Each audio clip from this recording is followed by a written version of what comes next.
رب سهل ويسر ولا تعسر وتمم بالخير وبك نستعين. بسم الله الرحمن الرحيم. رب سهل ويسر ولا تعسر وتمم بالخير وبك نستعين. بسم الله الرحمن الرحيم. رب سهل ويسر ولا تعسر وتمم بالخير وبك نستعين. بسم الله الرحمن الرحيم. باب كيف كان بدء الوحي إلى رسول الله صلى الله عليه وسلم وقول الله عز وجل إنا أوحينا إليك كما أوحينا إلى نوح والنبيين من بعده. حدثنا الحميدي قال حدثنا سفيان قال حدثنا يحيى بن سعيد الأنصاري قال أخبرني محمد بن إبراهيم التيمي أنه سمع علقمة بن وقاص الليثي يقول سمعت عمر بن الخطاب رضي الله تعالى عنه على المنبر يقول سمعت رسول الله صلى الله عليه وسلم يقول إنما الأعمال بالنيات وإنما لامرئ ما نوى ومن كانت هجرته إلى دنيا يصيبها أو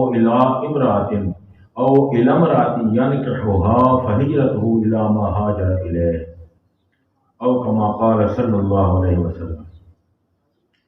الحمد لله والصلاة لأهلها. جملہ حاضرین، ناظرین، طلباء، معلمین، متعلمین بالعموم اور نہایت ہی واجب الاحترام پیر طریقت، رہبر شریعت، شیخ المشائخ، مظہر فیضان بارو حضرت علامہ پیر محمد حسن صاحب مدث اللہ العالی، دیگر جملہ احباب، جیسا کہ آپ کو معلوم ہے کہ یہاں جامعہ میں آج درس حدیث کا افتتاح ہے۔ بخاری شریف تمام کتب حدیث سے ایک اعلیٰ درجہ رکھتی ہے اور کتب حدیث میں ایک اہم مقام کی حامل ہے۔ صحت سند کے اعتبار سے، جودت اسناد کے اعتبار سے، اصول حدیث کی تحقیق کے اعتبار سے جو مقام بخاری شریف کا ہے وہ اور کسی حدیث شریف کی کتاب کا نہیں ہے۔ بخاری شریف کو 16 سال کے عرصے میں لکھا گیا۔ اس کے لیے چند چیزوں کو سمجھنا ضروری ہے۔ امام بخاری رحمۃ اللہ علیہ نے مدینہ منورہ میں یہ کتاب لکھی۔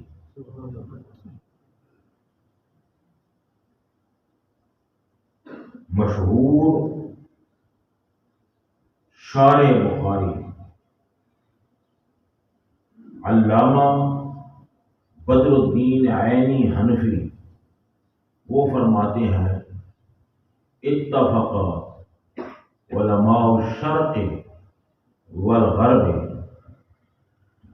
على انه ليس بعد کتاب اللہ اصح من صحیحی البخاری و مسلم، کہ مشرق اور مغرب کے جو علماء ہیں وہ اس بات پر متفق ہیں کہ قرآن کریم کے بعد بخاری و مسلم سے زیادہ صحیح کوئی کتاب نہیں۔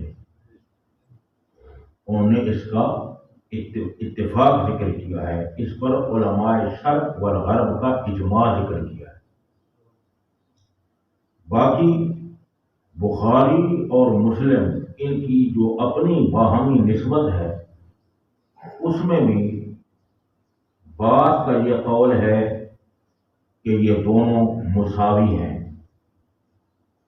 لیکن جمہور کا قول یہ ہے کہ مسلم شریف سے بخاری شریف اصح اور افضل ہے۔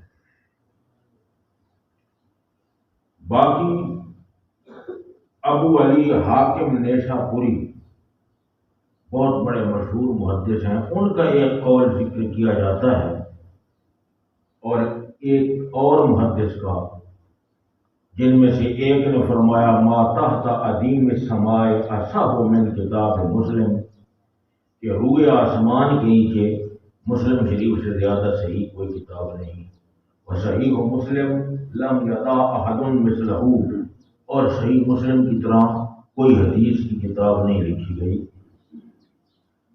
تو حاکم کے جو استاد ہیں ابو عبد الرحمن امام نسائی، ان کا قول ہے ما فی هذه الکتب کا کتاب محمد بن اسماعیل، ان کتابوں میں کوئی کتاب محمد بن اسماعیل بخاری کی کتاب کی طرح نہیں ہے۔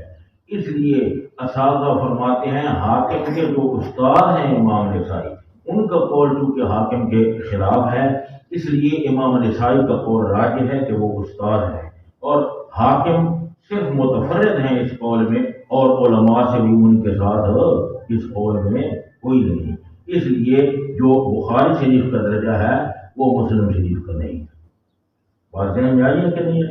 یہ آپ ذہن میں رکھیں، بخاری شریف کو مسلم شریف پر محدثین نے ترجیح دی ہے، اور اس کی کئی وجوہ انہوں نے بیان کی ہیں ترجیح۔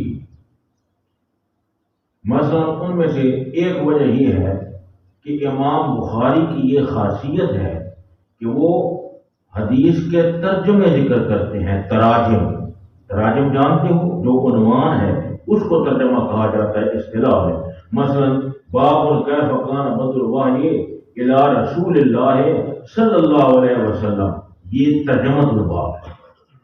تو امام بخاری ترجمۃ الباب کے واسطے سے مسائل استنباط کرتے ہیں، کس سے؟ حدیث شریف سے، یعنی حدیث شریف سے جو مسئلہ ثابت ہو رہا ہوتا ہے اس کو آپ ترجمہ میں ذکر کرتے ہیں۔ تو یہ امام بخاری کی خصوصیت ہے کہ ترجمۃ الباب کے ذریعے مسائل کا استنباط کرتے ہیں، اور مسلم شریف میں یہ تراجم نہیں ہے، اس لیے یہ ترجیح ہے امام بخاری کی مسلم شریف۔ اور دوسری وجہ جو بیان کی ہے، امام بخاری رحمۃ اللہ علیہ کے جو منفرد لا راوی ہیں، منفرد لا راوی کا معنی جن سے صرف امام بخاری روایت کرتے ہیں اور کوئی ان کے ساتھ شریک وہ روایت کرنے میں نہیں ہے، وہ تقریباً 430 راوی ہیں۔ کتنے ہیں؟ اور ان میں 30 راوی متکلم فی ہیں۔ متکلم فی کا معنی ان میں محدثین نے کلام کی ہے، کچھ تنقید کی ہے، صرف 30۔ اور مسلم شریف کے تقریباً 621 راوی ہیں منفرد لا، اور متکلم فی 160 ہیں۔ 160 میں کلام کی گئی ہے مسلم شریف کے روات میں، اور بخاری شریف کے صرف 30 میں کلام کی گئی ہے۔ تو یہ بھی ترجیح ہوئی کس کی؟ امام بخاری رحمۃ اللہ علیہ کی، کہ ان کے وہ راوی جن میں تنقید کی گئی ہے، کچھ ضعف کی طرف اشارے کیے گئے ہیں، وہ صرف 30 ہیں، اور مسلم شریف میں 160 ہیں۔ اور پھر جو بخاری شریف کے متکلم فی راوی ہیں وہ خود امام بخاری کے اپنے استاد ہیں، سمجھ آئی ہے؟ یعنی بلا واسطہ۔ اور مسلم شریف کے جو متکلم فی راوی ہیں وہ مسلم شریف کے استاد نہیں ہیں، بلکہ ان سے اوپر کے درجے کے راوی ہیں۔ تو امام بخاری کے جب وہ اپنے استاد ہوئے تو ان کے احوال کو آپ زیادہ جانتے ہیں بنسبت کس کے؟ امام مسلم کے، کیونکہ ان کے وہ استاد نہیں ہیں کہ خود ان سے ملے ہوں، بلکہ وہ استادوں کے استاد ہیں جو اوپر کے طبقات کے ہیں، اس لیے امام بخاری کو ان کے احوال سے زیادہ واقفیت ہے۔ تو جب آپ وہ ذکر کرتے ہیں تو اس میں ضعف کا احتمال کم ہے، کیونکہ آپ خود ان سے ملے ہیں، انہیں جانتے ہیں۔ اگر ان میں ضعف ہوتا تو آپ ان کو ذکر نہ کرتے، اس وجہ سے بخاری شریف کو مسلم شریف پر ترجیح ہے۔ بات ذہن میں آئیے کہ نہیں؟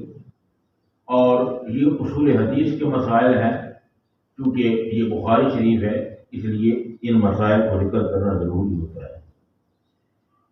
جس حدیث کو عان کے ساتھ سند میں عان آئے اس کو معانعان کہتے ہیں. آپ کیا کہیں گے ذرا بتائیں؟ جس میں عن آئے اس کو کیا کہتے ہیں؟ معانعان. تو معانعان جو حدیث ہے، جیسے یہ ہے عن عائشہ ام المومنین، عن آیا ہے، یہاں سمیت تو نہیں آیا حدثنا، بلکہ کیا ہے سے. حضرت بی بی عائشہ رضی اللہ تعالی عنہا، سیدہ عائشہ رضی اللہ تعالی عنہا سے، ٹھیک ہے. تو اس کو کیا کہتے ہیں؟ معانعان. جو حدیث معانعان ہوتی ہے وہ ناس نہیں ہوتی سننے میں. بات سمجھے آپ؟ مثلا میں نے آپ سے ایک بات سنی ہے، آپ کا کیا نام ہے؟ تو میں کہہ سکتا ہوں عن ریاض سے بیان کر رہا ہوں. اور اگر میں نے آپ سے نہیں سنی، آپ سے کسی اور نے سنی ہے اور میں نے اس سے سنی ہے، وہ کہتا ہے محمد ریاض یہ بات کہہ رہا ہے، پھر بھی میں عن کہہ سکتا ہوں کہ ریاض سے، حالانکہ میں نے تم سے نہیں ہے بلکہ اور سے سنی ہے. تو جو عن ہے اس میں دونوں صورتیں چل سکتی ہیں.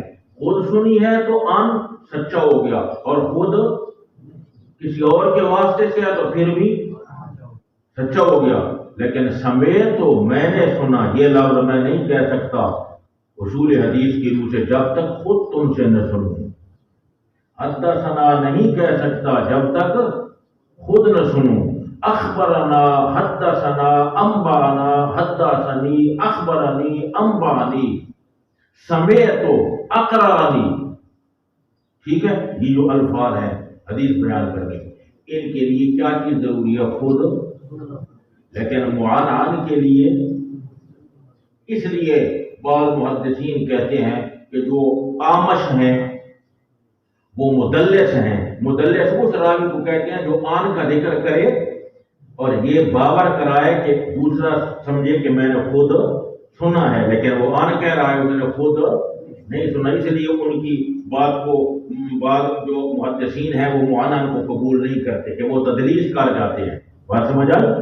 تو بات یہ ہے کہ جو حدیث معانعان ہے، جو حدیث معانعان ہے، اس کا اتصال کہ خود سنی گئی، امام بخاری اس کے اتصال کے لیے یہ شرط قرار دیتے ہیں وجود لقاء، کہ سننے والا اس سے ملا ہو، سننے والا، ورنہ اس کو متصل.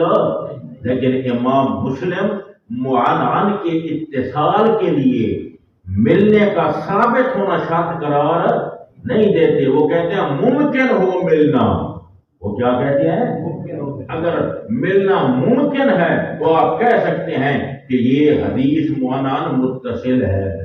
ممکن جانتے ہو، یعنی جو راوی روایت کر رہا ہے اس کی عمر دیکھتے ہیں، مرویان ہو کی عمر دیکھتے ہیں، زمانہ ایک ہے، وہ آپس میں مل سکتے ہیں تو وہ کہتے ہیں یہ متصل ہے. لیکن امام بخاری امکان لقاء کو کافی نہیں سمجھتے. آپ ضروری قرار دیتے ہیں کہ وہ وجود لقاء ہو، یعنی وہ اس کو ملے ہوں. تو اس سے بھی امام بخاری کو کیا حاصل ہوئی؟ متصل. آپ بات سمجھ رہے ہیں کہ نہیں سمجھ رہے ہیں؟ معانعان کا جو اتصال ہے اس کے لیے امام بخاری وجود لقاء ضروری قرار دیتے ہیں، اور جو مسلم شریف والے ہیں وہ وجود لقاء ضروری قرار دیتے ہیں. اس کی اور وجوہیں ترتی ہیں لیکن بات لمبی ہو جائے گی. آپ ایک اور فائدہ ذہن میں رکھیں.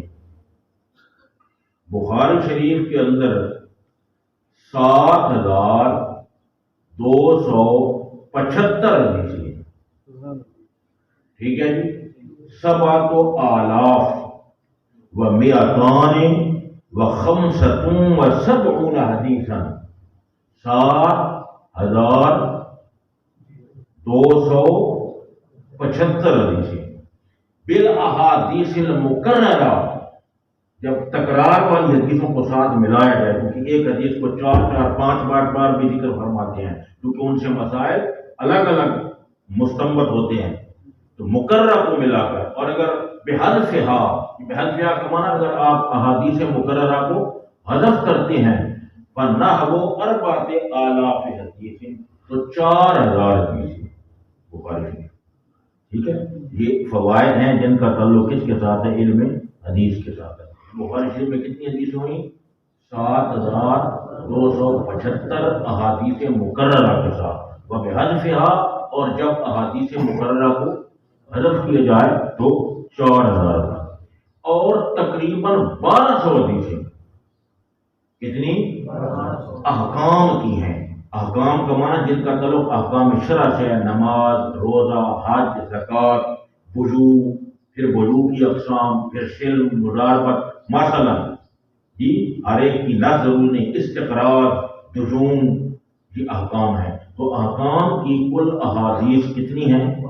1200، اور تقریباً سیدہ عائشہ رضی اللہ تعالی عنہ ام المومنین سے 275 یا 75 سے زائد اور 80، 70 اور 80 کے درمیان 275-77 حدیثیں حضرت سیدہ عائشہ رضی اللہ تعالی عنہ سے احکام کی مروی ہیں بخاری سے۔ ٹھیک ہے؟ اچھا، اب آپ غور کریں، 275 کو اگر 4 سے یا 77-78 کو ضرب دی جائے 4 سے تو یہ تقریباً 1100 سے اوپر بنتی ہے۔ تو گویا یہ 1200 جو احادیث احکام کی ہیں تقریباً ان کا چوتھا حصہ بنتا ہے۔ جو سیدہ عائشہ میں مروی ہے وہ کتنا بنتا ہے؟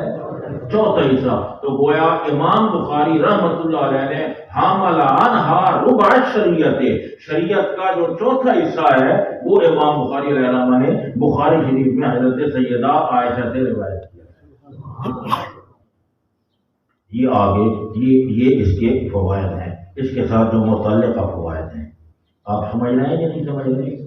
اچھا، اور دوسرا یہ بات بھی ذہن نشین رکھنی چاہیے کہ جو بخاری شریف کے اندر روات کے نام ہیں ان کی بڑی تفصیل ہے، لیکن وہ تو ہم مکمل اگر کریں تو بہت علم ہو جائے۔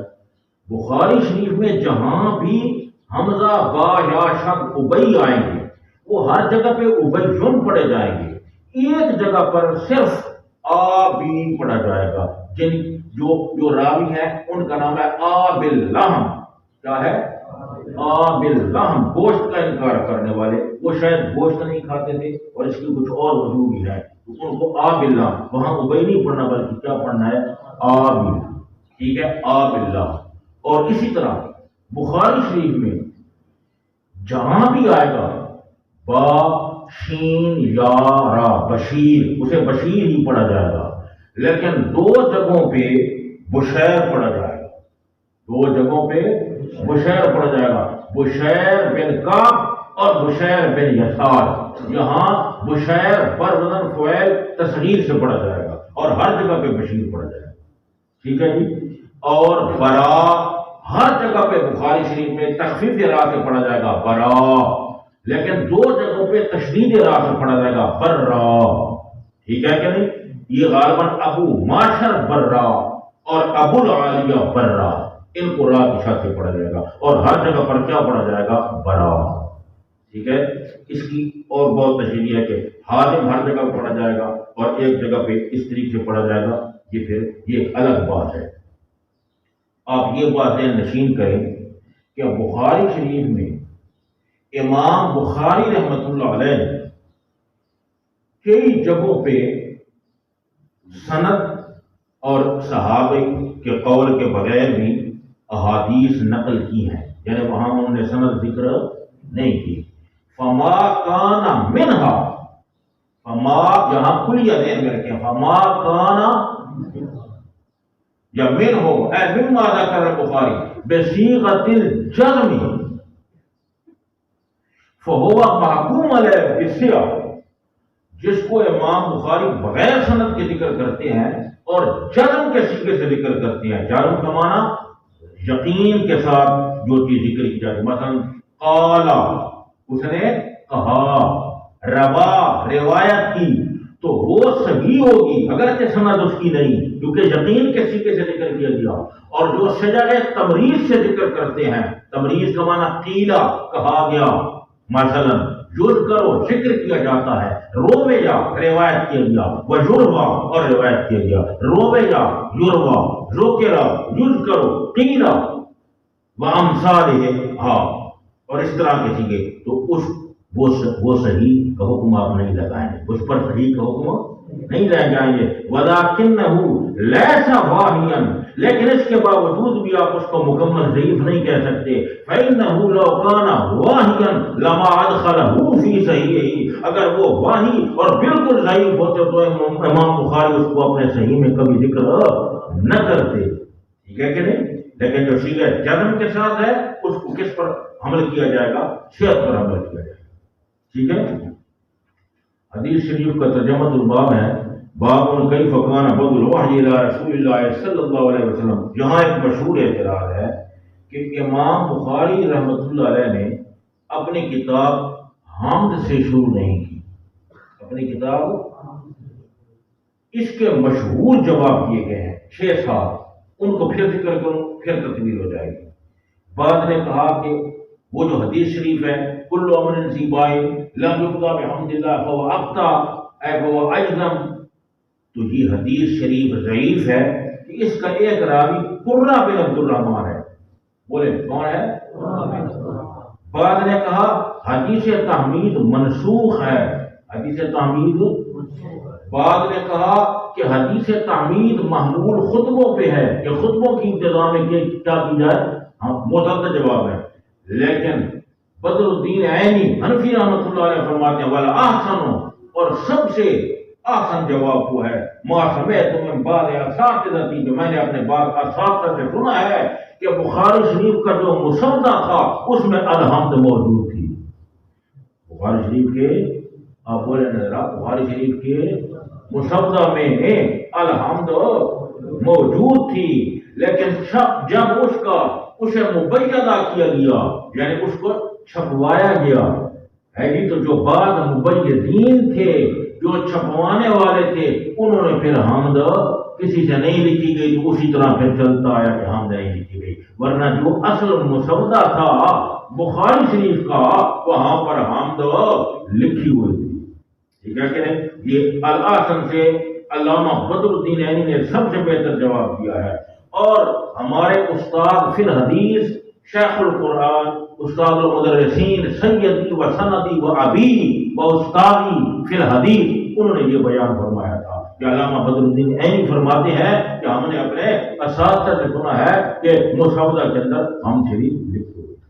بس یہ سرے سے اعتراض نہ رہا، جو جواب عام دیے جاتے ہیں کہ یہ وجہ ہے یہ وجہ ہے، ان جواب دینے کے بجائے آپ سیدھا سا یہ جواب دیں کہ مسودہ میں ہم موجود تھی لکھی ہوئی، ٹھیک ہے کہ نہیں؟ بس یہ سیدھا سا جواب آ گیا اور آسان بھی ہے تاکہ آپ کے ذہن میں یہ راسخ ہو جائے، کہیں آپ کو بیان کرنا پڑے درس تدریس میں، خطاب میں، واعظ میں، کہیں آپ کو ہزاروں کی تعداد میں، تو آپ فی البدیہہ اس کا جواب دے سکتے ہیں۔ یہ چونکہ عام ایک اعتراض کیا جاتا ہے اس لیے اس کا جواب ذہن میں ہونا چاہیے۔ ترجمہ الباب ہے ابتداء وحی رسول اللہ صلی اللہ علیہ وسلم کی طرف۔ یہاں ایک مشہور اعتراض ہے کہ حدیث شریف کی ترجمہ الباب سے مناسبت نہیں، حدیث شریف کی، کیونکہ ترجمہ الباب میں ابتداء وحی کا ذکر ہے اور حدیث شریف میں وحی کی ابتدا کا کہیں ذکر نہیں۔ انما الاعمال بالنیات سے شروع ہو رہی ہے، اعمال کا دار و مدار نیتوں پہ ہے، وانما، اور جنی نیت واسطے مرد کے وہ کچھ ہے جس کی اس نے نیت کی، فمن کانت ہجرت، پس وہ جو کہ ہے ہجرت اس کی دنیا کی طرف کہ اسے پائے، او الی امرأۃ، یا عورت کی طرف ینکحھا کہ اس کے ساتھ نکاح کرے، فہجرتہ الی ما ہاجر الیہ، تو اس کی ہجرت اسی کی طرف ہے جس کی طرف اس نے ہجرت کی، ٹھیک ہے کہ نہیں؟ یہاں حدیث شریف کو مختصر کیا گیا ہے، ایک بار ذہن میں یہ بتا دوں، ایک جگہ پہ حدیث شریف یہ مکمل اس طرح ہے، فمن کان ہجرتہ الی اللہ ورسولہ وہجرتہ الی اللہ ورسولہ، جس کی ہجرت اللہ اور اس کے رسول کی طرف ہے بس اس کی ہجرت اللہ اور اس کے رسول کی طرف۔ اچھا، تو یہاں تو وہی کا کہیں ذکر نہیں حدیث شریف میں، اور یہاں کیا ہے بدل، سوال ذہن میں آئے کہ دوبارہ سمجھاؤں؟ اس کا جواب یہ ہے کہ جواب دیے ہیں یہاں علماء نے بڑی مارکت العرا باتیں کی ہیں اور اپنے میدان میں انہوں نے علمی زور آزمائیاں کی ہیں، اپنے میدان علم میں انہوں نے بڑی زور آزمائیاں کی ہیں، لیکن اس کا ایک جواب آپ اپنے ذہن میں رکھیے کہ حدیث شریف میں ہجرت کا ذکر ہے، حدیث شریف میں، اور وہی کی ابتدا کہاں سے ہوئی، یعنی جو ظہور ہوا اقرا بسم ربک الذی خلق ہے جی غار حرا میں ابتدا وہی ہوئی، اور نبی پاک سرکار دو عالم صلی اللہ تعالی علیہ وسلم نور الانوار النبی المختار خاتم النبیین اول المخلوقات من حیث الخلق وآخرهم من حیث الظہور، سب سے اول باعتبار تخلیق کے اور سب سے نبیوں سے آخر باعتبار ظہور کے، جی کنت نبیا وآدم بین الروح والجسد وفی روایت کنت نبیا وإن آدم لمنجدل فی طینتہ وفی روایت کنت نبیا وآدم بین الروح والجسد او کما قال صلی اللہ علیہ وسلم۔ تو آپ دیکھیں نبی پاک علیہ السلام نے ہجرت فرمائی غار حرا کی طرف، تو وہی آئی، تو گویا ہجرت یہ مقدمہ بن رہی ہے جس کا وہی کی ابتدا کا، جو آپ نے غار حرا کی طرف مکہ مکرمہ سے حضرت سیدہ خدیجہ الکبریٰ رضی اللہ تعالیٰ عنہ آپ کو کچھ ذات بھی ساتھ دے دیتی تھی کھانا وغیرہ، اور آپ وہاں لے جاتے تھے غار حرا میں، راتوں کو عبادت کرتے تھے جیسے آگے حدیث شریف آ رہی ہے جی۔ تو چونکہ جو ہجرت ہے، ہجرت الى الحرا، حرا کی طرف جسے جبل نور کہتے ہیں، جبل النور، تو وہاں جو ہجرت تھی وہ سبب ہے کس کا؟ وحی کی ابتدا کا۔ تو بدء الوحی ہے اور حدیث شریف میں ہجرت کا ذکر ہے، اور ہجرت اور بدء الوحی کے درمیان تام مناسبت تام ہے، اس لیے حدیث شریف کا ترجمۃ الباب کے ساتھ ربط اور اس کی مناسبت ثابت ہو۔ اب آپ ذہن میں رکھیں، اتنی لمبی تشریح نہیں کروں گا، لیکن چونکہ یہ بخاری شریف ہے اور اس کے اگر مکمل فوائد بیان کیے جائیں جو محدثین نے بیان کیے ہیں تو وہ بہت زیادہ لمبے ہو جائیں گے جی۔ ان میں سے بعض کو ہم نے اس لیے ذکر نہیں کیا، تراجم کی اقسام نہیں ذکر کی، اور پھر مقاصد مؤلفین، اور یہ بہت لمبا ہو جائے۔ اچھا آپ دیکھ لیں، حدیث بیان کی ہم کو حمیدی نے، حدیث بیان کی ہم کو حمیدی کون ہے؟ یہ سفیان بن عیینہ کے شاگرد ہیں، من رؤوسائے اصحاب ابن عیینہ، ابن عیینہ کے بڑے شاگردوں سے ہیں، ابن عیینہ کے رؤوسائے اصحاب ابن عیینہ۔ اور حدثنا سفیان، یہ سفیان ابن عیینہ ہیں، مکی راوی ہیں، ہاں جی، سفیان کون سے راوی ہیں؟ مکی راوی ہیں، سبحان اللہ، سفیان ہیں، امام جلیل فی الفقہ والحدیث والفتوى۔ علامہ عینی فرماتے ہیں یہ بہت بڑے امام ہیں فقہ میں اور حدیث میں اور فتویٰ میں، حضرت سفیان بن عیینہ رضی اللہ تعالی عنہ۔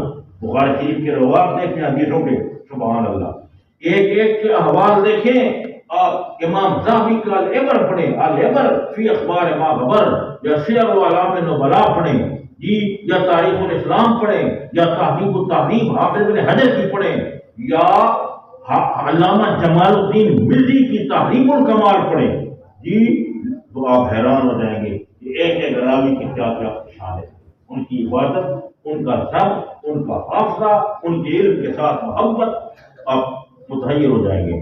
یحییٰ بن سعید، دیکھیں جی، یحییٰ بن الانصاری، یہ مدنی ہے، یحییٰ بن سعید الانصاری یہ مدنی ہیں، وَوُلِّيَ قَضَاءَ الْمَدِینَہ، اور مدینہ منورہ کے قاضی بھی رہے ہیں یحییٰ بن سعید۔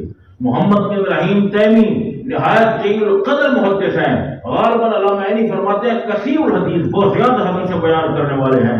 سامع علقمہ بن وقاص اللیثی، علقمہ بن وقاص، اس میں دو قول ہیں، ایک قول ہے کہ یہ صحابی ہیں وہ مرجو، اور ایک قول ہے کہ علقمہ بن وقاص تابعی ہیں وہ راجو، یہی راجی ہے، سمجھ آئی کہ نہیں آئی؟ اور اگر علقمہ بن وقاص صحابی ہو، اگر علقمہ بن وقاص، تو یہ صحابی کی صحابی سے روایت ہو جائے گی۔ یہ سند کی ایک شان ہوتی ہے کہ جس سند میں صحابی کی صحابی سے روایت ہو، چونکہ سیدنا عمر بن خطاب رضی اللہ تعالیٰ عنہ خلفائے راشدین سے الفاروق الفارق بین الحق والباطل، یہ بھی صحابی ہے، جلیل القدر صحابی ہے، اور دوسرے صحابی حضرت علمہ ہو جائیں گے، لیکن راج یہ ہے کہ یہ تابعی ہے۔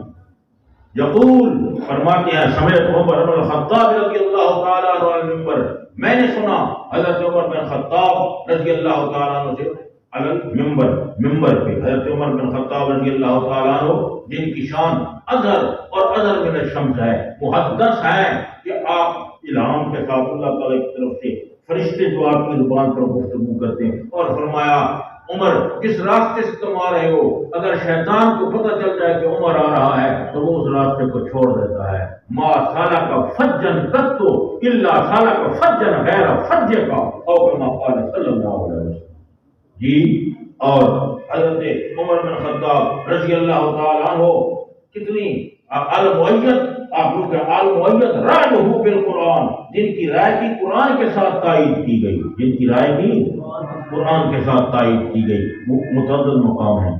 اگر منبر یقول سمعت رسول اللہ صلی اللہ علیہ وسلم، سنا میں نے اللہ کے رسول صلی اللہ علیہ وسلم کو لوگ یہ فرماتے ہوئے انما الاعمال بالنیات، عمل کا دار و مدار، عملوں کا دار و مدار نیتوں پہ ہے۔ نہایت توجہ، انما لامرئ ما نوى، اور مرد کے لیے وہی کچھ ہے جس کی اس نے، یہ دو جملے ہیں بعض نے تاکید بنایا ہے، اور حضرت سیدی و سندی و استادی فی الحدیث حضرت شیخ القرآن مولانا محمد منظور احمد صاحب رحمۃ اللہ علیہ نے اس دوسرے جملے کو تاسیس پہ معمول کیا ہے، اور اس کی انہوں نے 3-4 توضیحات بیان کی تھیں، جن کو بیان کرنے سے بات لمبی ہو جائے گی۔ جس کی ہجرت دنیا کی طرف ہے کہ اسے پائے، جس کی ہجرت دنیا کی طرف ہے، اب دنیا یا تناطر سے مشتق ہے یا دنور سے مشتق ہے۔ اگر دنیا تناطر سے مشتق ہو تو تناطر کا معنی کمینہ ہونا، کیونکہ دنیا دین کے اعتبار سے کوئی حیثیت نہیں رکھتی، اس لیے دنیا کو دنیا کہتے ہیں۔ اور اگر اب دنیا دنور سے ہو تو دنور کا معنی قریب ہونا، تو چونکہ دنیا آخرت کی نسبت قریب ہے، ہم ابھی دنیا میں ہیں، آخرت بعد میں آئے گی، کیونکہ یہ قریب ہے ہمارے، اس لیے دنیا کو دنیا کہتے ہیں۔ یصیبها او الی امرأة ينكحها فهجرته الی ما هاجر الیہ او کما قال صلی اللہ